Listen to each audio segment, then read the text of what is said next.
as you look back over what happened to you, for you, this year, there may be a temptation for you to reflect to the point of resentment. And there may be some people this year who were supposed to support you. And maybe you expected them to be standing by you, but you find yourself a little more lonely at the end of this year. Even going through your photo stream on your phone, I found can be dangerous, because some of the people that I'm scrolling through that I felt one way about in January, I feel differently about them in December, because, and you have to be careful. You have to be careful. If you want to go back on the timeline, you may feel some things. And when you reflect, it's important that you avoid resentment on one level, but I think also you should be very careful when you reflect, because not only can you begin to resent opportunities that you didn't get, or maybe ways that you were not acknowledged, which can bring you into a state of resentment, but you also got to watch out for regret. This is like the devil's R&R, regret and resentment. Now, they're really the same. Regret is just resentment turned inward.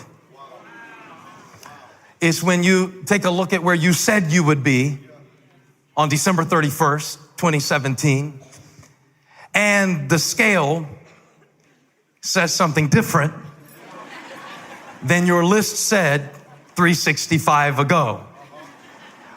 Or it can be when you are thinking about all of the dance recitals that you missed. Or it could be that you think about how you promised to be more faithful in church this year, but you didn't quite make it happen, but you did get here tonight. High five your neighbor and say, you're ahead for 2018. You already got a gold star on the Jesus Christ chart.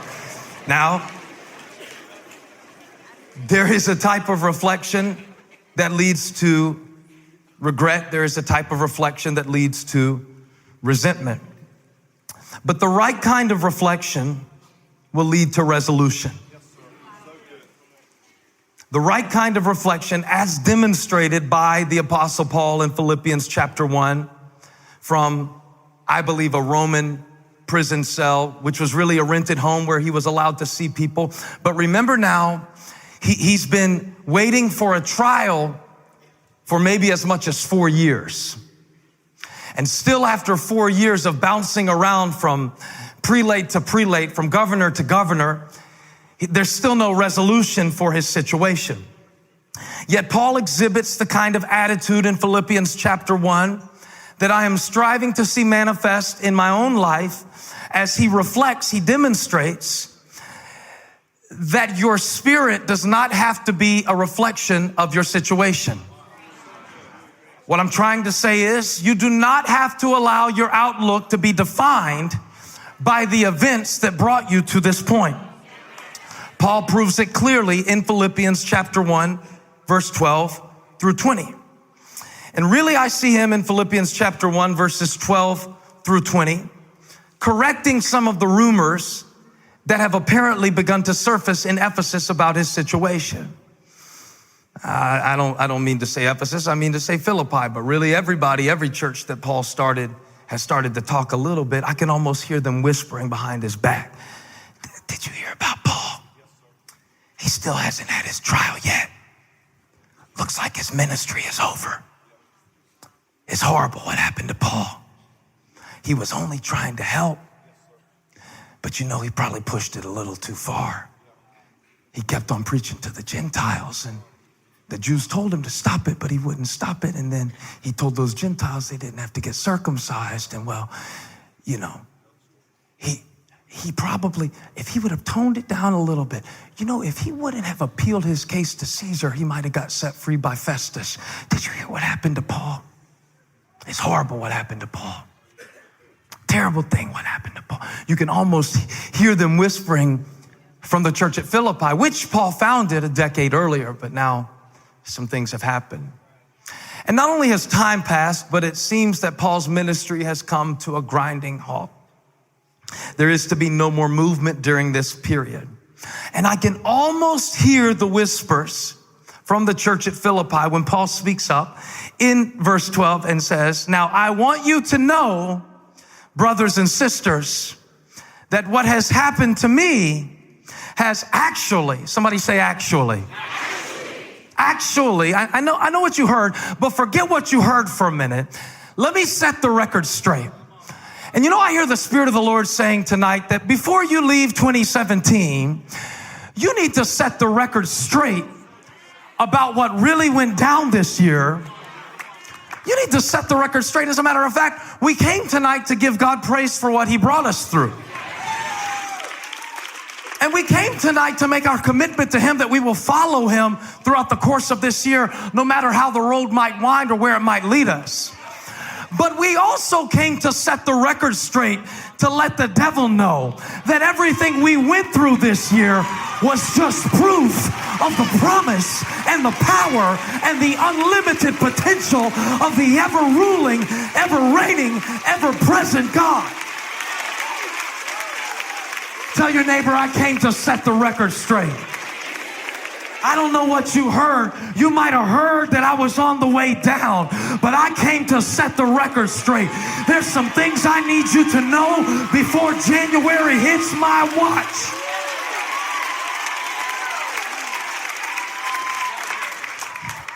So one thing I'm trying to do before I make a New Year's resolution, I want to make a few revisions. Paul wants to make a few revisions. Let's talk for a moment about the revision. The revision, I've noticed a lot of times that when we write a song or when I write a sermon, the magic happens not on the first draft or the second draft or the third draft, but it is in the revision that the potential of the song or the sermon is revealed. Oh, I love that, because when I think about it, I think that maybe there are some things this year where I'm getting the story wrong, and I need to see it differently. It's not looking good for Paul. It doesn't look like he's going to make it. It doesn't look like, it's embarrassing when your pastor is in jail, I would imagine.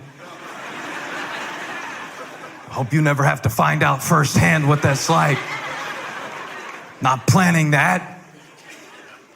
But remember now, he's been driven across the Adriatic Sea, 3 months in Malta.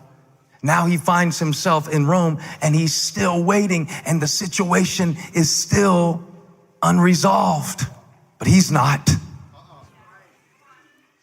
Resolution is not an event. It is a decision. And as Paul reflects from Rome and looks at what's happening, he understands that, well, sometimes people will misjudge your situation because they do not know the backstory. And so he is informing them. He's taking the opportunity to inform them about what is apparent and what is actual. I love it because sometimes what's happening on the surface is not the real story. And so Paul is focusing here not on what is happening to him, but what is happening through him. The story that you tell is dependent on the point of view that you have. And so while others are looking at Paul's life from the outside in, they are judging him a failure. While others are looking at Paul's life from the outside in, they're saying he's going down now. While others are looking at Paul's life from the outside in, far away from Philippi, across the Mediterranean Sea, it doesn't look good from Paul. But Paul is not looking at his situation from the outside in. He's looking at his situation from the inside out. Now, the inside is where the Spirit of God lives. And if the Spirit of God lives in you, greater is he that is in you than he that is in the world. So it means that no matter what resistance is against me, somebody shout, I'm glad it happened.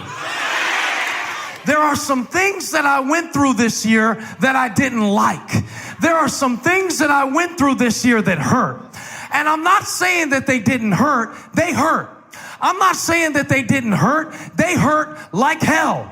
You should have left your kids home. It's New Year's Eve. I'm not saying that I would have chosen them if I had had the opportunity. But now that I've been through it, There is something that I learned through what I went through that made me who I am, and I'm standing today. Y'all didn't come to give him praise. Somebody shout, I'm glad.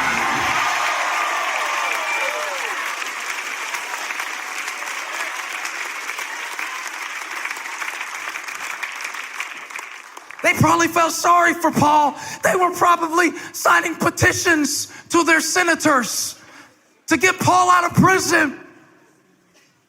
Paul said, stop all your petitions. Don't feel sorry for me. I know I got these chains on me, but I'm freer than all y'all.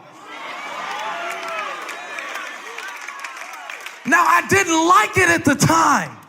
I didn't get it at the time. It didn't make sense while I was in it. But I've been here long enough to recognize, and I've been through enough storms to know. And I held on to the planks of the boat and made it across the sea and saw God's provision at a level that now I can tell you that actually God is up to something. Paul says, I'm not a hostage. I want you to say that because this is a revision that you need to make, because some of you have made yourself the victim of 2017. And we need to make some revisions because you cannot leave 2017 like a victim and go into 2018 like a victor.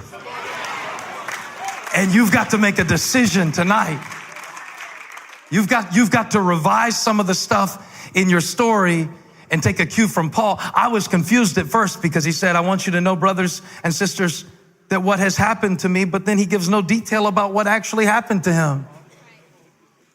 All he talks about is what God did through the events that he could have been bitter about. I'm not a hostage. Don't feel sorry for me. In fact, Paul might say, I always wanted to go to Rome to preach the gospel. I didn't think I'd have to drag these shackles through the streets to do it, but it actually works out pretty good because all these guards have to listen to me preach anytime I open my mouth. I'm not a hostage. I'm not a hostage to your opinions. I'm not a hostage to what went wrong. I hear Paul saying, all the way from Rome, shouting across the Mediterranean Sea, shouting all the way into 2017, just before midnight Eastern Standard Time, shouting to Elevation Blakeney, shouting to University City, shouting to Lake Norman, shouting to the Overflow in Ballantyne, shouting to the EFAM watching online. I hear God shouting into your iPhone 10. I hear this message. I hear Paul saying, I'm not a hostage, I'm a weapon. See, I made up my mind. Anywhere God puts me, there's a purpose for it. I'm not a hostage. You better shove your neighbor right now. Say, I'm not a hostage. I'm a weapon formed in the fire, held steady in the hand of God and aimed at the darkness. Somebody shout, I'm a weapon.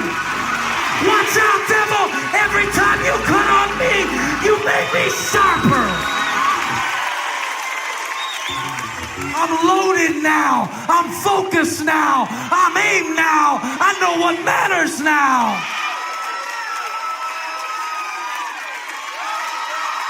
Feels like the Spirit of God is breaking out on this side of the church.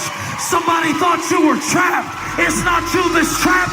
It's the enemy. You got the devil on the run. Don't you back down.